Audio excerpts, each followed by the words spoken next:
On a commencé en fait il y a 4 ans avec la formation en réalité virtuelle à la conduite de pompe polaire. Ça a été notre base.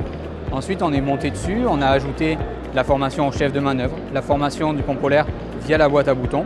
On est passé maintenant sur de la formation à la décontamination des piscines au sein des bâtiments réacteurs.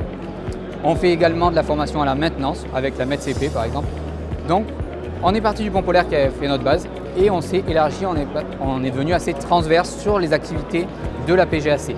L'avantage de la réalité virtuelle, c'est qu'on peut la faire presque n'importe où. Donc pour de la formation, c'est essentiel parce qu'il y a beaucoup de formations qui actuellement se fait par compagnonnage. Le problème du nucléaire, c'est la zone, la dose qu'on va absorber. Et avec la réalité virtuelle, en fait, on s'en extrait de cette contrainte-là. Donc on gagne, on a une grosse plus-value là-dessus. Et deuxième chose, c'est qu'il y a certaines opérations spécifiques, ponctuelles.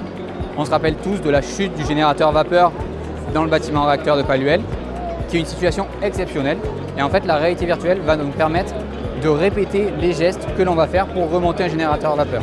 Donc EDF est venu également nous solliciter à ce moment-là pour faire les démarches, étudier les scénarios en fait, qui vont servir à relever ce générateur vapeur. Le gain, il est essentiellement en termes de gain en temps, parce que, comme je vous disais tout à l'heure, actuellement, c'est des formations qui se font en compagnonnage. Donc compagnonnage, c'est du temps en zone, de la dose absorbée, mais surtout un formateur, un apprenant.